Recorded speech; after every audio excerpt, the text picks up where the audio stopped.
رات کے قریب 2 بجے کا وقت ہو رہا تھا۔ باہر تیز سردی تھی اور ہلکی ہلکی ہوا کی سسکاریوں کے ساتھ کھڑکی کے شیشے پر اوس کی بوندیں جمع ہو رہی ہوتی ہیں۔ آسمان میں بادل گھنے ہو چکے تھے اور رہ رہ کر بجلی کڑک رہی ہوتی ہے۔ اس سناٹے کو صرف باہر گلی کے کتوں کے بھونکنے کی آواز اور کبھی کبھار دور سے پاس آتی کسی گاڑی کی آواز توڑ رہی ہوتی ہے۔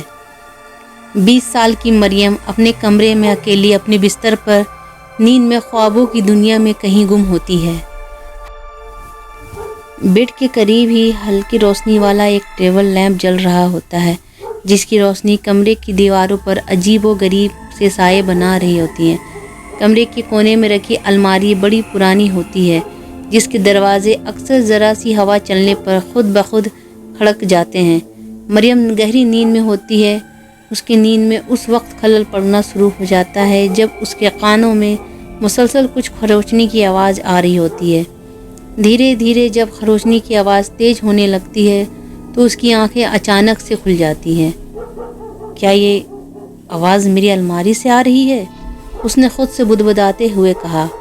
مریم نے بستر پر لیٹے ہوئے ہی دھیرے سے کروٹ لی اور الماری کی طرف دیکھا۔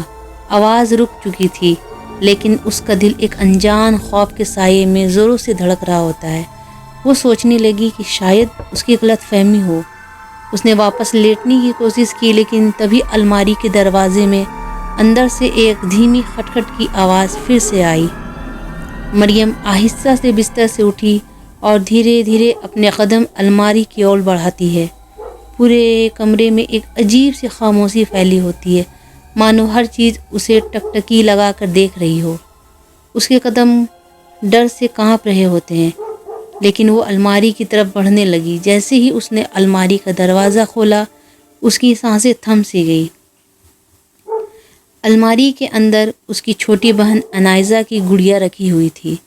گڑیا کی آنکھیں سیدھی مریم کی آنکھوں میں جھانک رہی ہوتی ہیں۔ گڑیا کا چہرہ پہلے جیسا معصوم نہیں لگ رہا ہوتا ہے۔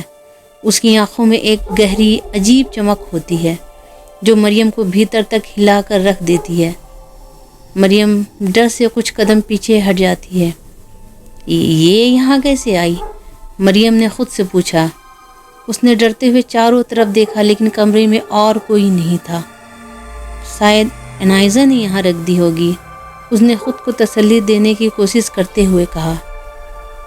مریم نے گڑیا کو اٹھانے کے لیے ہاتھ بڑھایا، لیکن جیسے ہی اس نے گڑیا کو چھوا، الماری کا دروازہ اچانک دھڑام سے بند ہو گیا۔ مریم گھبرا کر پیچھے ہٹ گئی۔ خوش قسمتی سے اس کا ہاتھ چوٹ لگنے سے محفوظ ہو جاتا ہے۔ اس کی انگلیاں ابھی بھی کانپ رہی ہوتی ہیں۔ اس نے ہمت جٹائی اور گڑیا کو پھر سے اٹھانے کی کوشش کی۔ اس بار جیسے ہی اس نے گڑیا کو اپنے ہاتھوں میں لیا، گڑیا نے اپنی گردن گھمائی۔ اس کی آنکھیں مریم پر ٹکی اور اس کے ہونٹوں پر ایک بے حد ڈراؤنی مسکان پھیل گئی۔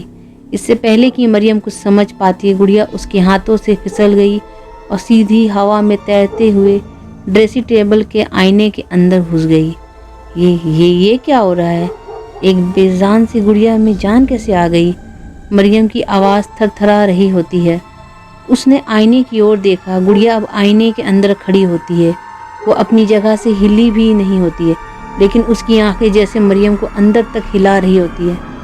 آئینے کے اندر کا ماحول دھندلا اور بے حد ڈراؤنا ہو گیا ہوتا ہے۔